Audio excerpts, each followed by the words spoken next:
Ladies and gentlemen, word number 7 is... Hashtag number 7, corruption. Wow, ang ganda ng kitigan, ano? Alright, your hashtag, corruption. Corruption. Corruption is one of the most issue now in our country. Alam mo kung bakit? Dahil sa mga politiko na umuurakot ng kaban ng bayan. Mga politiko ginagamit ang kaban ng bayan upang silin ang kanilang mga nais. Kaya tayong mga Pilipino, huwag na tayong magpabulag pa. Pumili tayo ng isang politiko na kaya tayong iangat sa hirap ng buhay.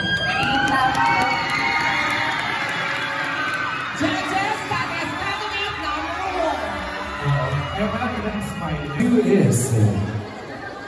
Equality. Equality or pagkakapantay-pantay. Hashtag equality. Pagkakapantay-pantay manalo.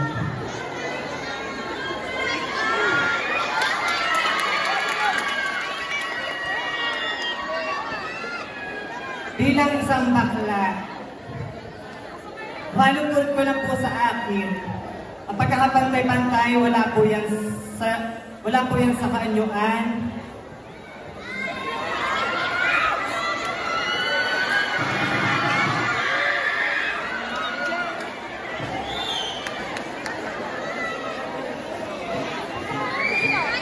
Wala sa itsura, wala sa yaman, wala sa kasarian. Bagpos, wala.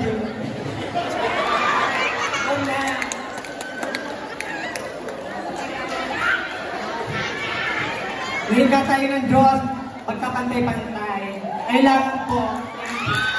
Thank you so much, candidate number 2. Alright. Our representative from People Street, what number do you feel to pick now? Number 12. Word number 12 is princess. Princess. It is not only determine how you stand firm, how you stand tall, and how you showcase yourself to everyone, but it is your journey. It is how you impact people and how you serve life. And that's when you consider as a princess.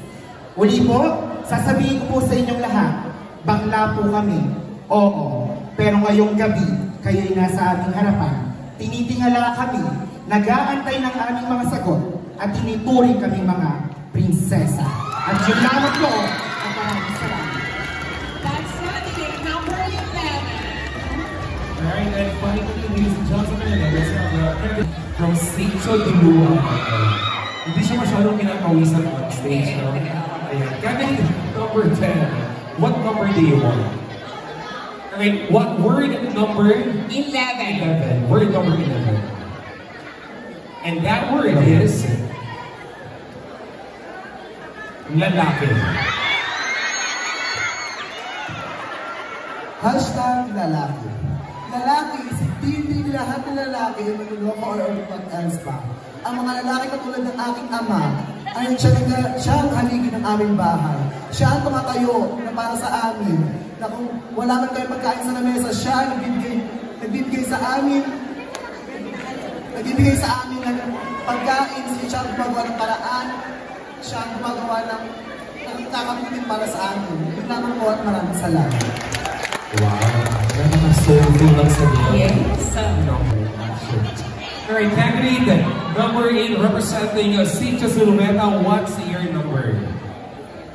1. Number 1. Number 1. Favorite number. Alright.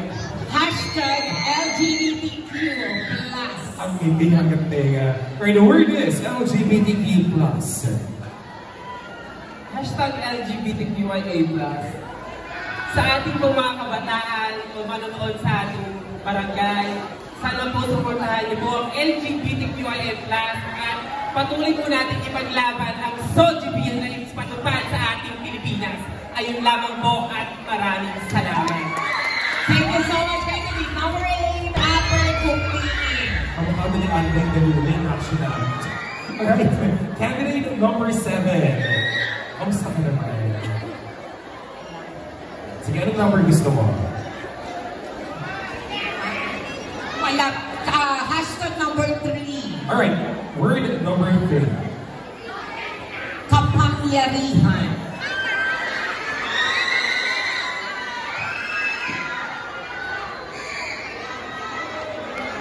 Ang aking pong nag-finish hashtag ay kapangyarihan.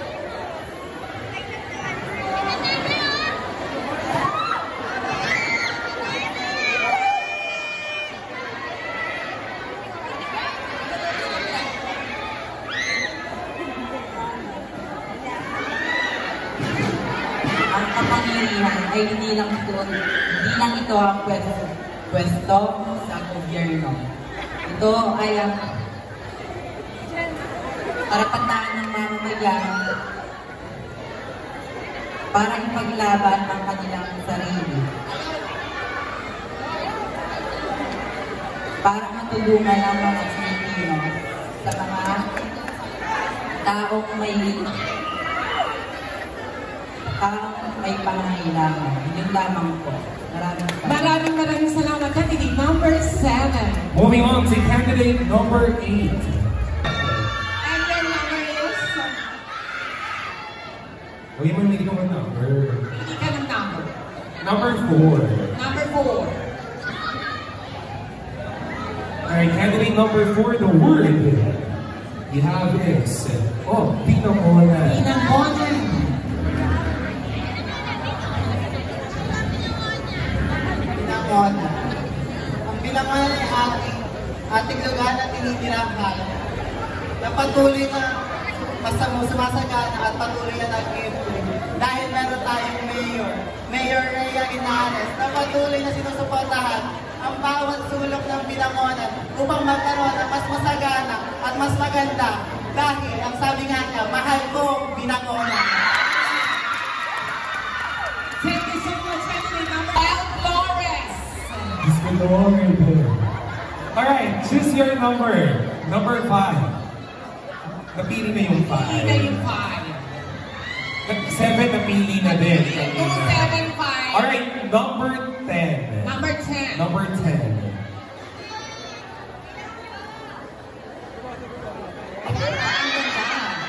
Hashtag number 10 is kagandahan. Thank you so much for your question. Ang napili ko po ay word kagandahan. Kagandahan means beauty. Ayan. Ang mga tao po ay merong kagandahan ng loob na nakikita sa ating mga mata. Hindi lang po sa...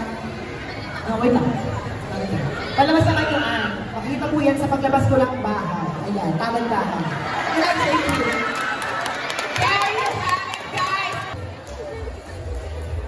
From Sampalucan. Sampalucan. Alright, what's your number? 1 to 15? Number 8. Number 8. Your hashtag is blood control. I am standing here in front of you upang maging boses sa lahat ng tao dito na hindi natin deserve ng baha. Ang deserve natin ay isang liderato na matalino, may pagmamahal sa ating kapwa at hindi nakukurakot dito sa bansang Pilipinas. And if I will be voicing something, and if I will doing something to voicing out is to select the right leaders, make sure that the leaders that we are selecting are those who do not have any records of corruption in the past. Those are credible enough to serve for our country. Because if we are continuously voting for these types of people, then we are losing the Filipinos. We are losing the beauty of the Philippines. So let's vote wisely. Thank you. There you have it, candidate number 4. Candidate number 3 from J. Inares Stahite. Okay, candidate number 3, 1 to 15, and your lucky number is 5. Number 5. Number 5, hashtag number 5 is Word number 5. Fiesta. Fiesta. Fiesta. Happy Fiesta. Ito po ay Fiesta, hashtag Fiesta. Ito po ay araw ng masayahan.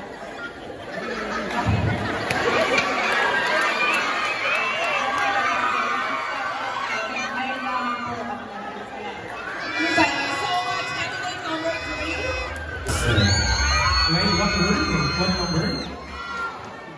They have number 15, the last word. Number 15.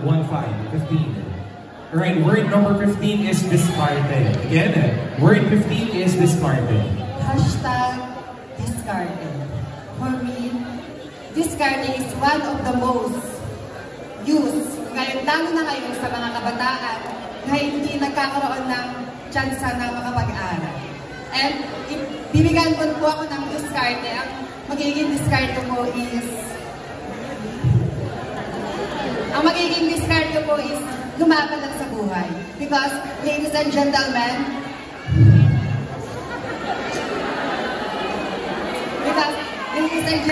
kahit ano man mangyari sa buhay, wala mong susuko. Ayun lamang po ang maraming salamat. Alright, that concludes our meeting. So, Dapat may follow-up question. alright, ano yung sabihin ng S, ng O, mamaya. Alright, now, candidate number 9. What's your lucky number? Number 6. Number 6. Alright, number 9. Word number 6 is... Edukasyon. Edukasyon. As a graduate of Bachelor of Secondary Education major in Engineering, masasabi ko po na ang edukasyon ay karapatan. Lahat tayo ay deserving mag-aral at matuto. Tandaan mo, ang edukasyon ay libre. Huwag mong ipagdamot ito sa sarili mo. Thank you.